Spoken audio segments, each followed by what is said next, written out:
Great morning, great afternoon, great evening.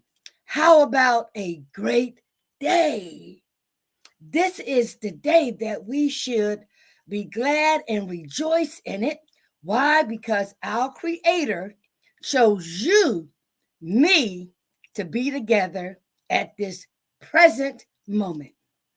Welcome to Edwina B., who is the transformational speaker, sharing my perspective on the 12-step spiritual program of Alcoholics Anonymous daily reflection reading for today. I do not represent Alcoholics Anonymous, but I've been a proud member for nearly 33 years. If God chooses to wake me up on February the 23rd of 2023, we will have 33 years in recovery from alcoholism, addiction, and all of the associated behaviors.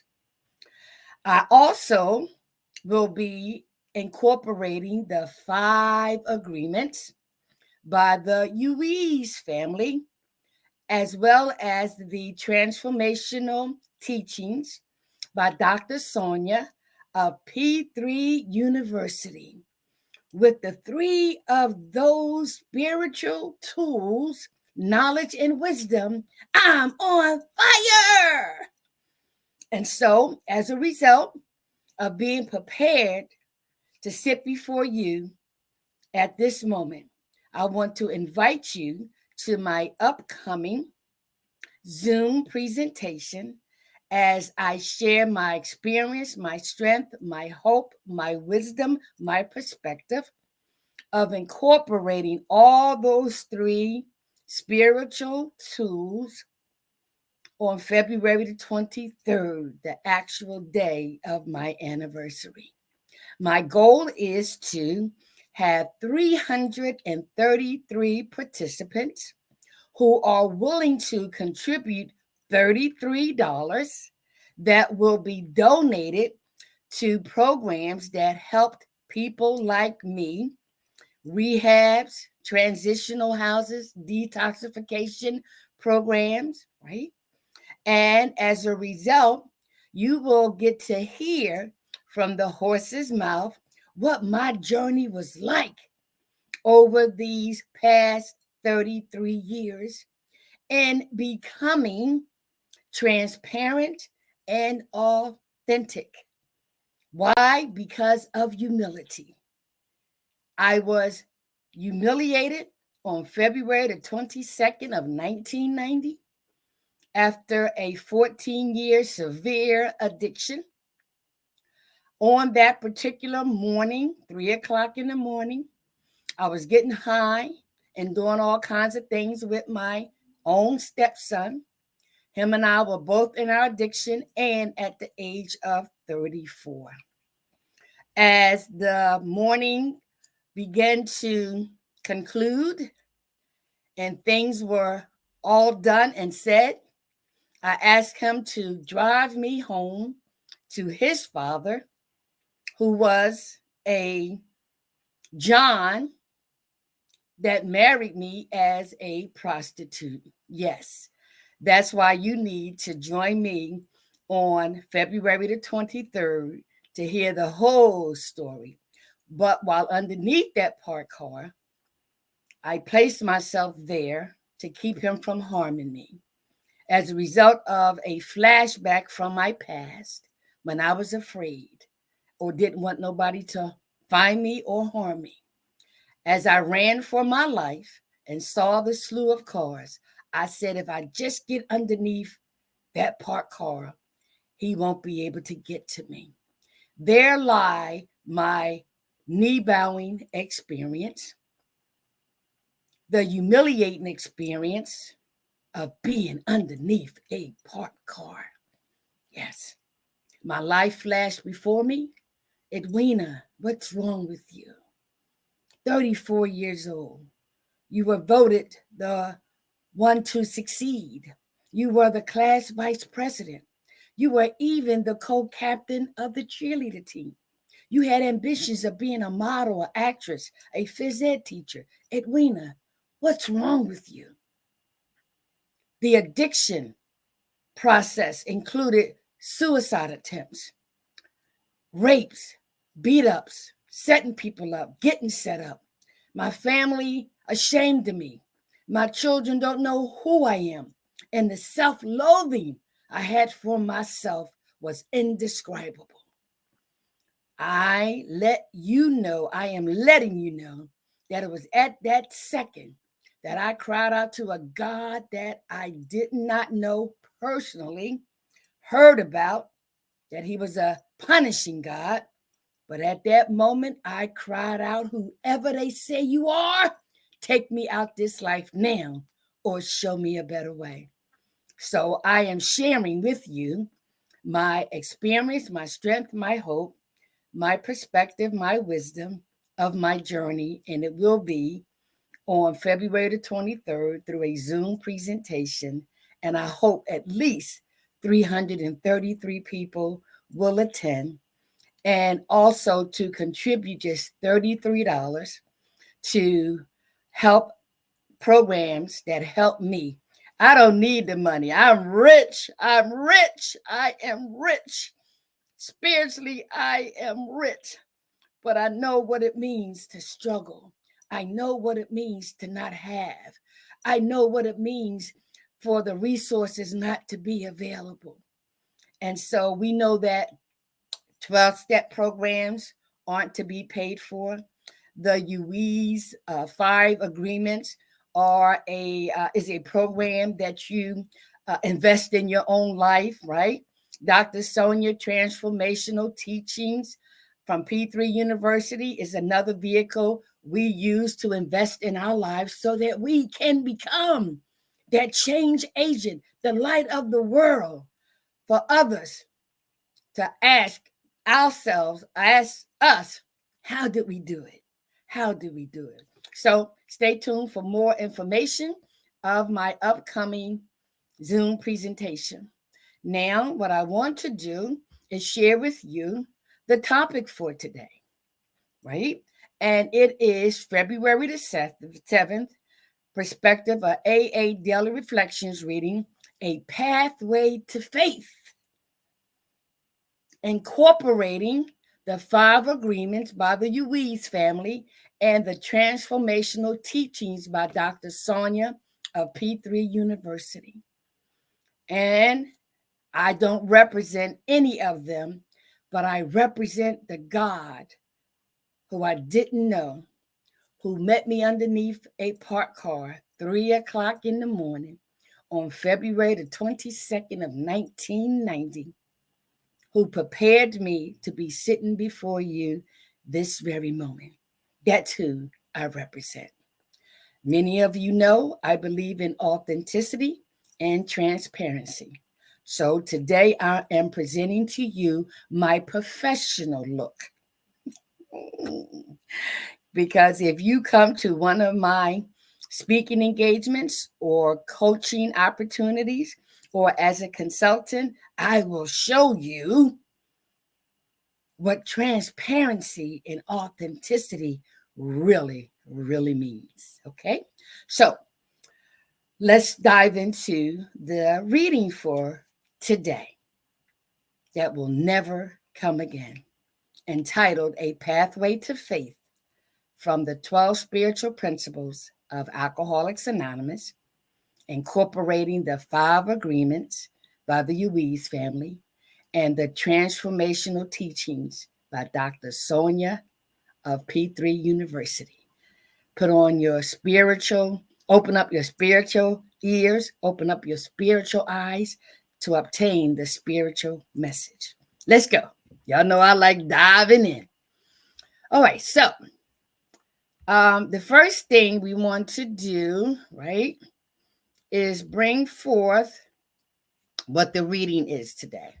So read with me. February the 7th, A Pathway to Faith. And our co-founder extracted a quote from the 12 Steps and 12 Traditions on page 33, and it states, "True humility and an open mind can lead us to faith, and every AA meeting is an assurance that God will restore us to sanity if we rightly relate ourselves to Him." And the person in recovery shares his perspective by saying, "My last drunk had landed me in the hospital, totally broken. It was then that I was able to see my past float in front of me.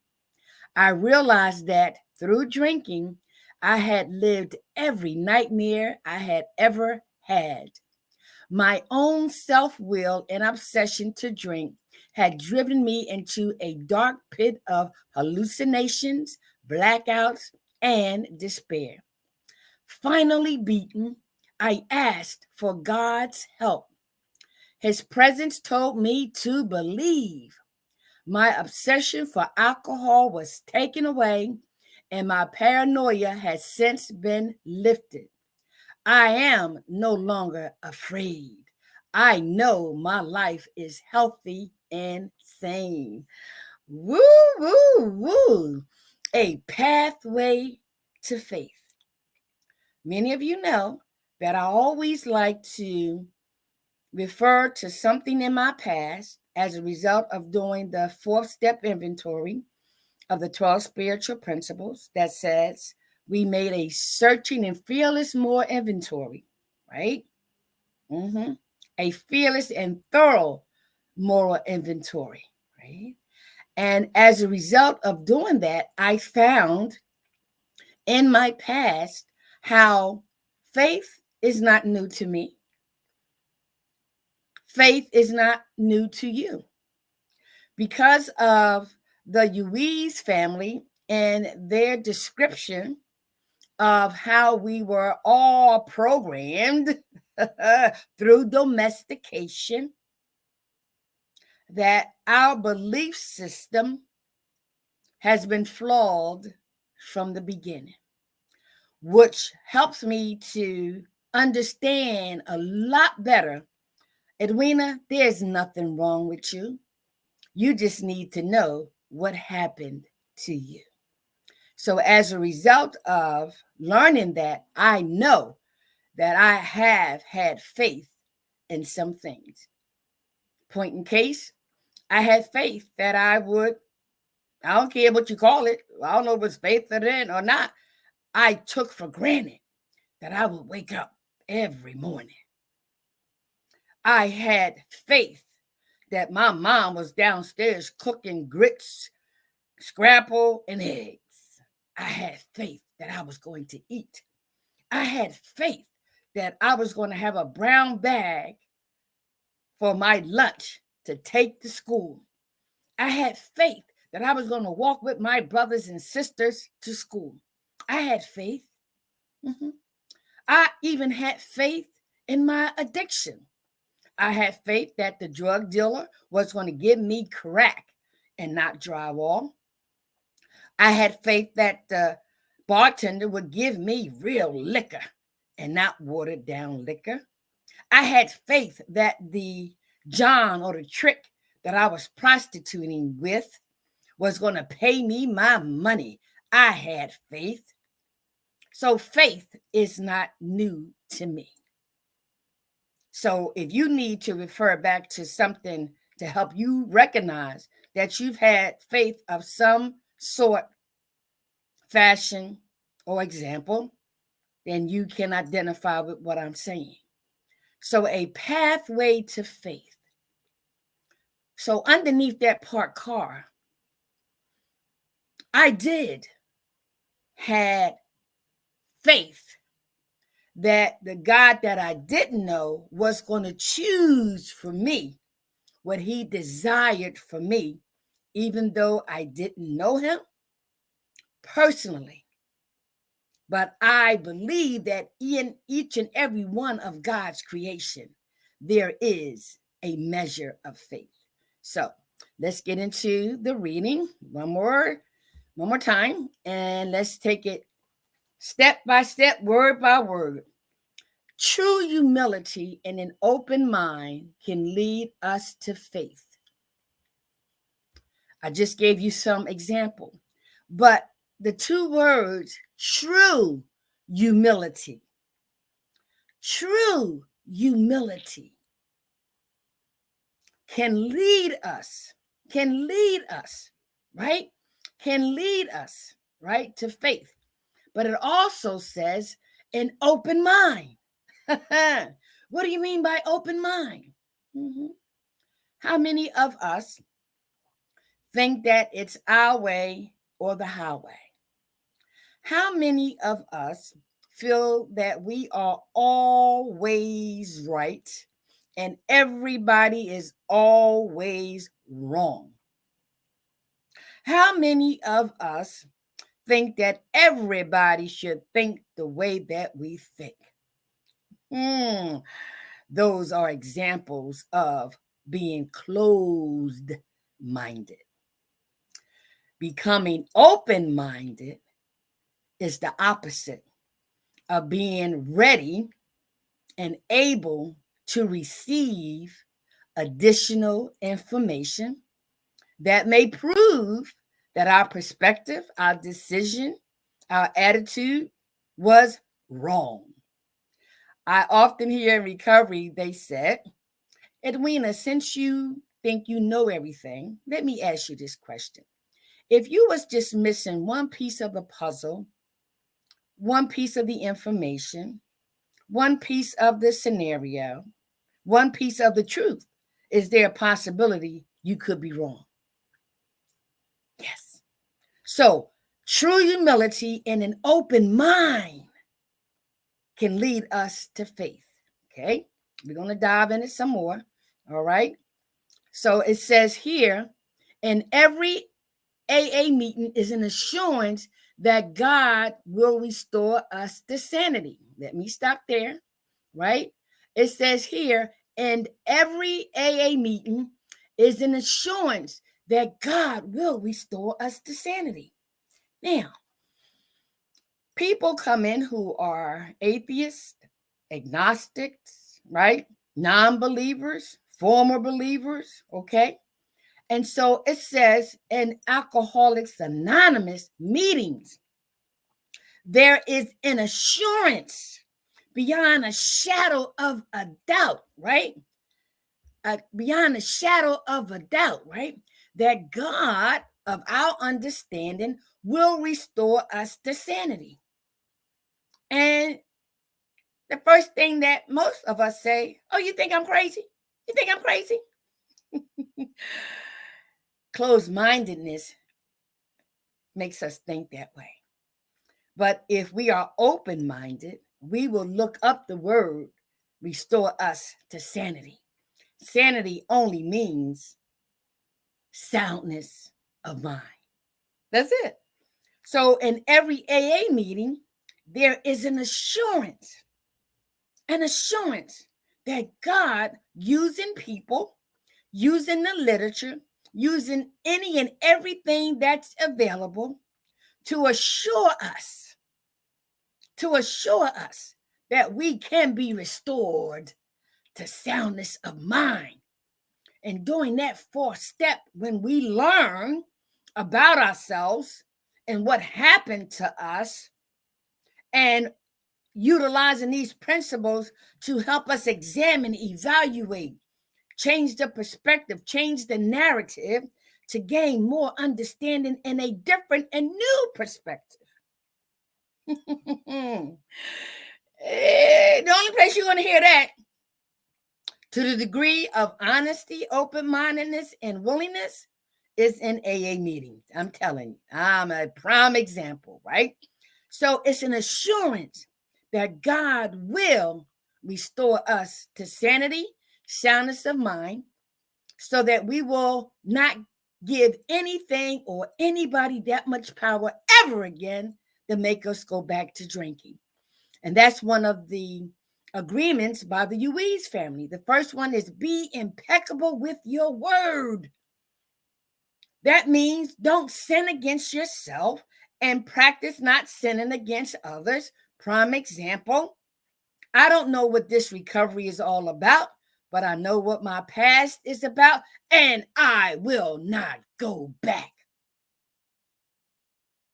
I know what the life of addiction is, and when I see somebody in addiction, instead of judging and criticizing them, I'm going to pray for them. Be impeccable with your word, right? And so when we use the 12 spiritual principles and the 5 agreements, we will learn, right?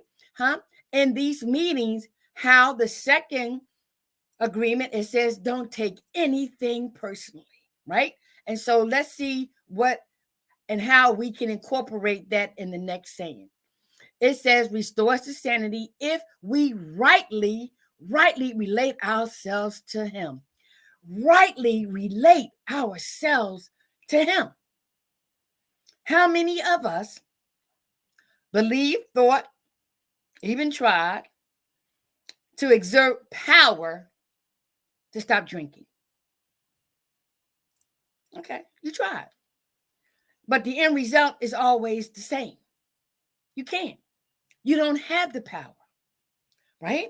And so when we recognize our powerlessness and our unmanageability that is stated in the first step, we will realize that we don't need to take anything personally from anybody. Don't take anything personally from anybody, right? Because we are all defected in some way, shape, form, or fashion. And when the God of my understanding chose me to live, I needed to rightly relate myself to him and to him only. Okay? So we know that if I'm impeccable with my word, I practice being impeccable with you. I don't take myself I don't take anything I say personally or what you say personally, whether it's a criticism or praise. No, no, no. Because we are defected in our thinking. But if we rightly relate ourselves to him, we have the humility and we have the open-mindedness to a true pathway to faith. Okay, so let's see what the person in recovery says. He says, my last drunk had landed me in the hospital totally broken. My last drunk landed me underneath a parked car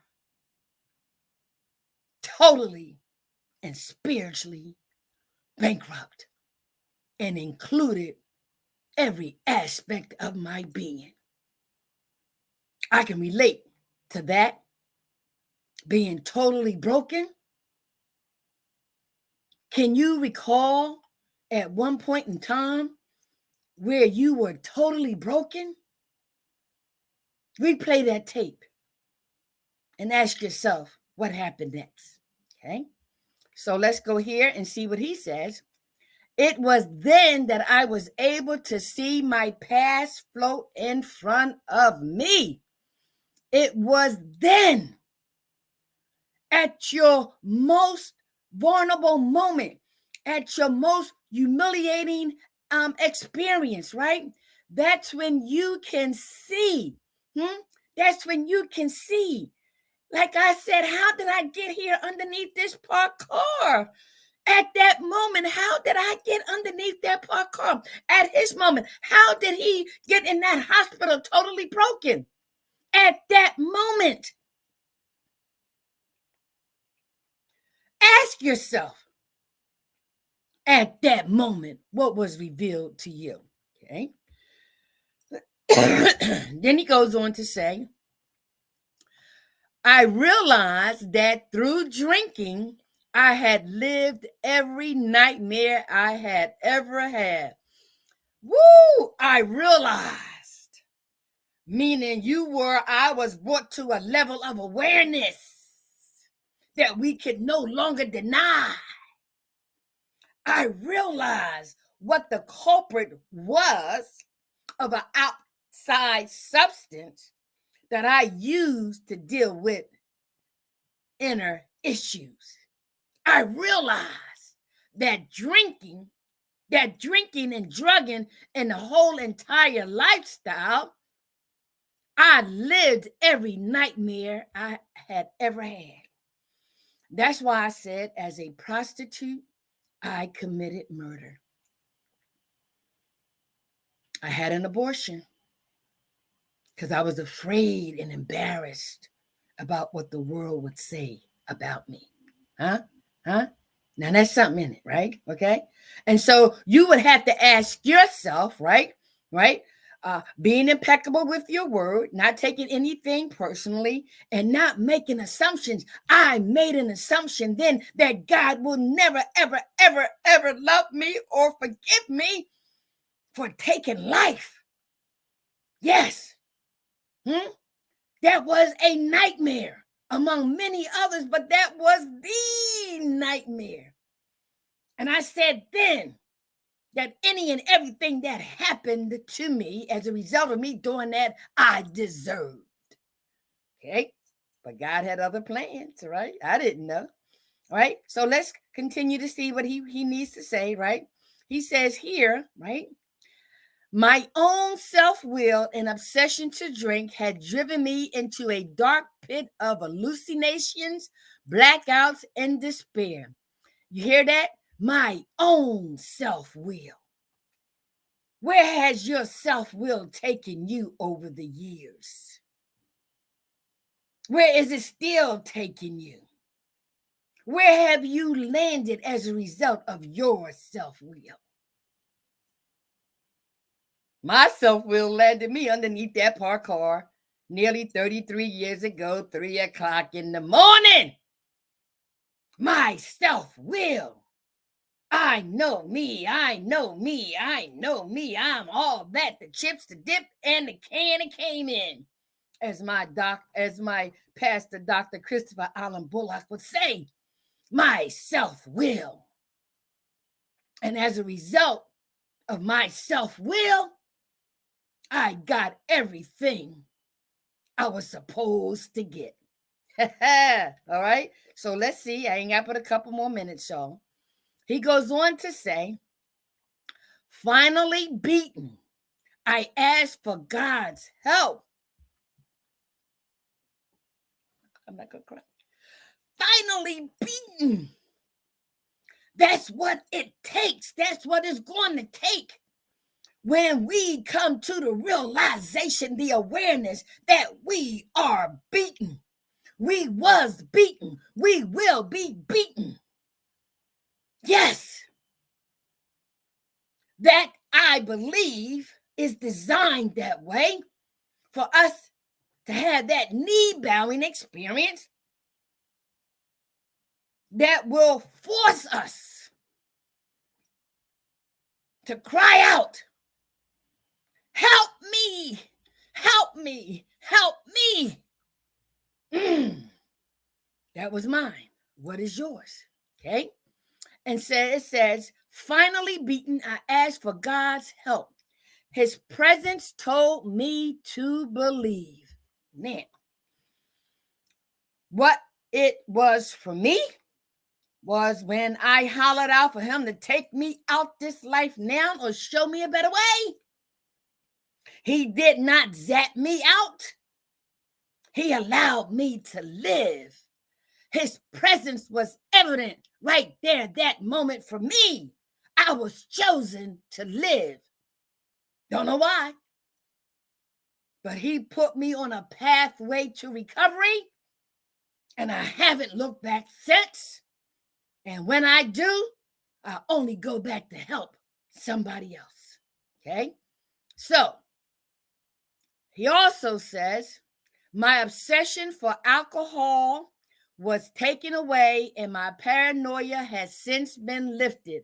I am no longer afraid. I know my life is healthy and sane. I'm in love with recovery. My faith is so, so strong.